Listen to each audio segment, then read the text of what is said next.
Theravada is the oldest surviving Buddhist school, and which is based on the specific teachings of the Buddha himself.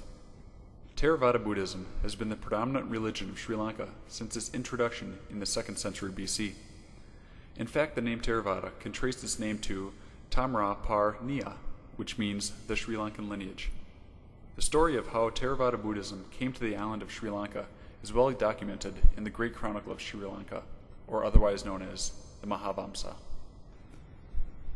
The Mahavamsa states that there were 4 founding fathers of Sri Lanka. These men were Vijaya the discoverer, Panduga Bahaya the founder, Dukhagamanani the creator of nationhood, and finally King Tissa. King Tissa's greatest achievement in his reign of Sri Lanka was to install and honor Buddhism as the premier faith of the country.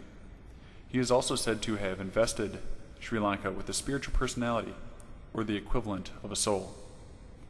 As one can see from his accomplishments, King Tissa was a very pivotal part of Sri Lankan history. He laid the religious foundations that sculpted Sri Lankan culture as we know it today.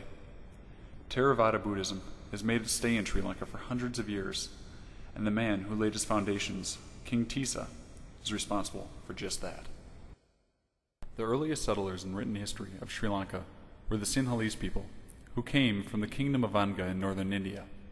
The leader of this group was Vijaya, one of the founding fathers of Sri Lankan history, according to the Mahavamsa. Vijaya and many of his followers were described as indulging in evil practices in northern India. Due to these actions, the ruler of Anga, King Sihabahu, ordered for Vijaya to be executed, but then decided to shave his head and the heads of his people instead, as a sign of disgrace. King Sihabahu then exiled the Ceylonese people out of his kingdom. After a long journey that lasted several months, the Sinhalese people founded themselves in Sri Lanka in about 543 BC. When one would try to guess the earliest religious practices of Sri Lanka, one can only assume that because of the earliest settlers' origin, the religious beliefs of early Sri Lanka mirrored that of the land of northern India. These popular beliefs in northern India included a scheme of divine rule of the universe. Religion in the higher class of people in northern India focused on the 2 great epics of Hinduism, the Ramayana and the Mahabharata. Thus, the supreme deity then was the creator, Brahma, and the orderly governance of the world was believed to be ensured in different spheres by the 4 world protectors. These protectors were Indra, Yama, Varuna, and Kuvera. The religion of the common people appears to have been similar to that of the Jakarta stories. Also, near Anuradhapura, there was an area set aside for ascetics, while Jainism is said to have been established in the area as well. While the religion of ancient Sri Lanka appears to have traced its roots to the beliefs of northern India, however, it is not impossible to think that the people of ancient Sri Lanka had not heard about the teachings of Buddha before the reign of King Tissa. First of all, the colonization of Sri Lanka by the Sinhalese occurred during the same time as the doctrines of Buddha had been taught in northern India. So it is possible to think that these people could have heard the teachings of Buddha before they established themselves in Sri Lanka. Secondly, there was a very strong trade route between Sri Lanka and India, in which the merchants and mariners who frequently went back and forth between Sri Lanka and India might have brought stories and teachings of the Buddha with them, and then taught them to the citizens of the island. There are also non-confirmed tales that the Buddha himself might have taken a trip to Sri Lanka. However, this does not guarantee that he did any teaching during his journey either. Legends associated with the Mahi Yangana and the Giri Handu Dagobas in Sri Lanka assert that these 2 shrines were founded in the lifetime of Buddha.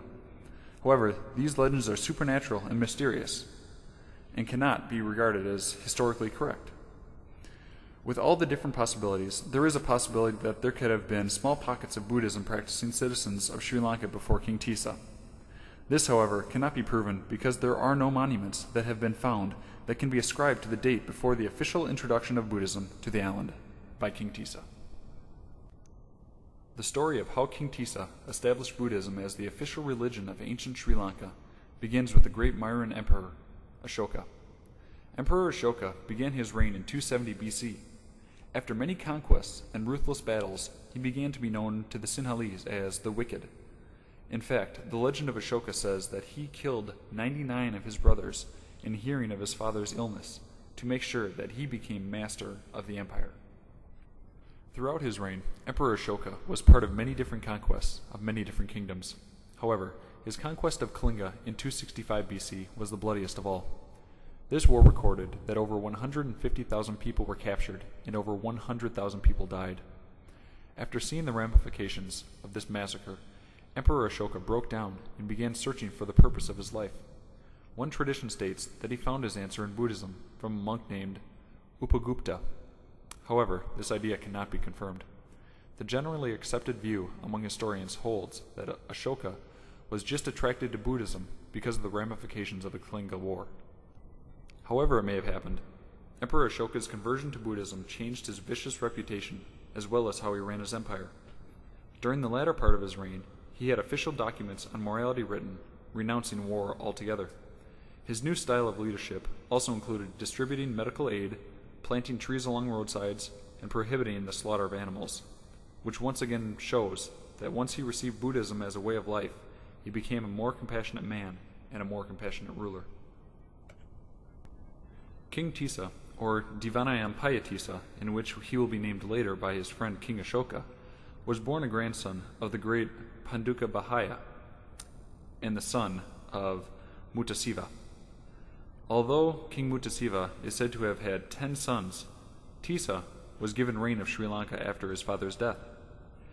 The Mahavamsa does not go into great detail as to why he became king, except for it says, he excelled all his brothers in merit and wisdom.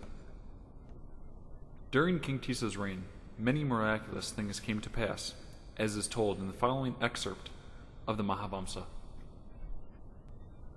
Throughout the whole island of Lanka, deeply buried treasures and precious stones rose to the surface of the earth. Gems and ships wrecked near the island of Lanka ascended to the lane. At the foot of the Chata mountain sprang 3 bamboo stems in girth, similar to a wagon pole. A creeper stem shone like silver. On it delightful leaves gleamed with a golden hue. One was a flower stem, on which blossomed very dull-grown flowers of different colors. All this happened on account of the merits of Devanampiyatissa Tissa. At this time, there had been strong friendships between Sri Lanka and the Empire of Northern India. And even though they had never met, King Ashoka and King Tissa had become the closest of friends. So when these miraculous events began to happen during his reign, King Tissa sent his ministers to give Emperor Ashoka a gift of friendship, which included treasures that had come to the surface of Sri Lanka. Upon receiving the gifts from King Tissa, King Ashoka was very pleased. Since King Ashoka wanted to send back to Tissa a gift, but he did not have any treasures as wonderful as the gifts he had received, he sent in return the requisites for consecration. He also sent the gift of the true Dharma, with the message, I have taken refuge in the Triple Gem, the Buddha, the Dharma, and the Sangha. I have declared myself a lay disciple of the faith of the Sakya-san. O best of men, you too make your mind take delight in these 3 supreme treasures, and with faith take refuge in them. Ashoka sent King Tissa's ministers back to Sri Lanka to consecrate him with the appellation Devanampiyatissa, which meant friend of gods.